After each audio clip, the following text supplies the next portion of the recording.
Hello students, बच्चों आज मैं लेके आया हूँ आपके लिए चैप्टर नंबर 15 के कुछ एमसीक्यूज और इम्पॉर्टेंट क्वेश्चंस। नाम है चैप्टर का पॉलीमर्स।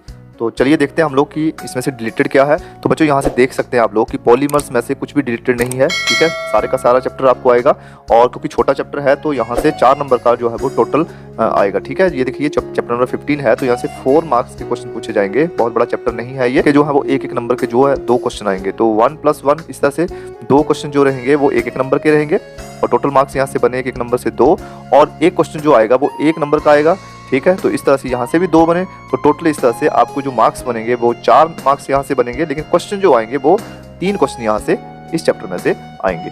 तो नेक्स्ट क्वेश्चन कौन कौन से आएंगे, इंपॉर्टेंट क्वेश्चन हैं, आप लोग देखते रहिए। यहाँ से देखिए ये पहला क्वेश्चन है कि question 1 is the monomer unit of PVC is vinyl chloride. Question number 2 is यह tetrafluoroethylene is a monomer unit of, answer is Teflon. Question number 3 is the element used for the vulcanization of rubber is, answer is sulfur. Which is not a polymer? Question number 4 is which is not a polymer. बाकी सारे polymer है लेकिन chlorophyll is not a polymer. Question number 5 is which is not true about polymers? Answer is polymers have low molecular weight. ये गलत बताया हुआ है, polymers have basically high molecular weight. Question number 6 is vulcanization makes rubber more elastic. Answer is A, more elastic. Question number 7 is which of the following is biodegradable polymer? Answer is cellulose. Question number 8 is phenol is a monomer unit of Bakelite. Phenol और formaldehyde जो है 2 monomer unit है बेकेलाइड के, तो यहाँ बेकेलाइड दिए तो answer आपने बेकेलाइड बता। Question number 9 is hexamethylene diamine is a monomer unit of, यहाँ से आंसर आएगा nylon 66।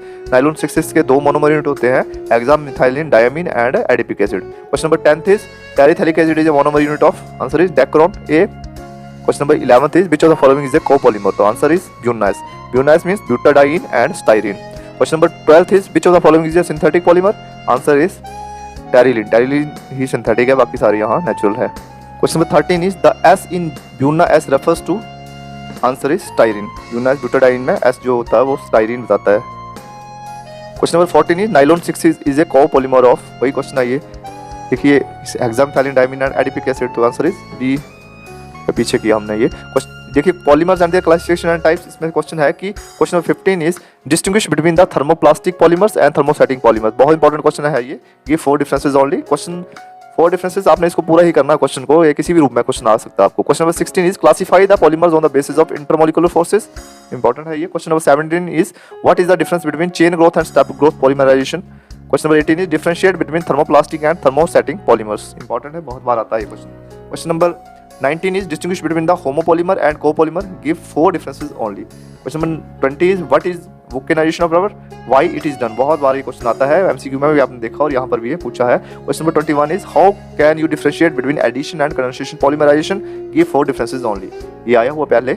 And question number 22 is what are thermostatic polymers। Question number 23 is what are thermoplastic, give 1 example. तो इकट्ठा भी क्वेश्चन आ सकता है कि अभी आपने पीछे क्वेश्चन देखा कि इकट्ठा आया हुआ था ये थर्मोस्टैटिक पॉलीमर और थर्मोप्लास्टिक्स के बारे में, यहाँ अलग अलग भी एक नंबर का यहाँ से आ सकता है विद एग्जाम्पल। क्वेश्चन नंबर 24 थी define elastomers.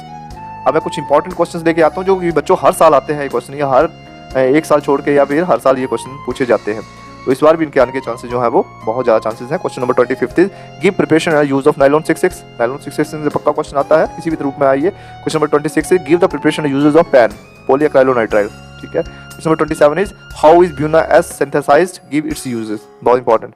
28 is give method of preparation and uses of Teflon. Question number 29 is give the chemical equation for the synthesis and uses of Glyptal. Question number 30 is how is PVC manufactured, polyvinyl chloride. देखिए या तो इसका monomer unit पूछ सकते हैं कि what is the monomer unit of PVC, या फिर इसकी कैसे सिंथेसिस होता है ये इसके बारे में पूछ सकते हैं, या यूजेस भी इसकी आती है।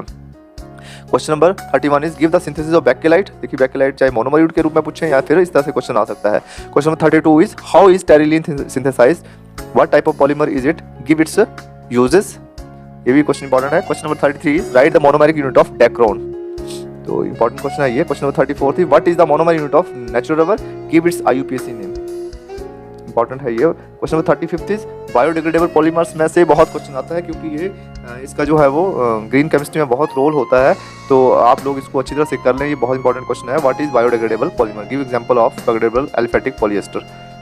Question number 38 is what are the monomers of Bakelite. देखिए बेकेलाइट को क्वेश्चन बार बार पूछते हैं इस तरह से। Question number 37 is write the name and structure of Buna, पहले आपने ब्यूना एस किया है, ये है Buna N and neoprene. Question number 38 is write the monomeric and repeating unit of nylon 6 and nylon 66। तो इस तरह से बच्चों ये इंपॉर्टेंट 38 क्वेश्चन है, इनको अच्छी तरह से करिए। आगे मैं इनका सॉल्यूशन भी लेके आऊँगा, तो बने रहिए मेरे साथ। Thank you and have a nice.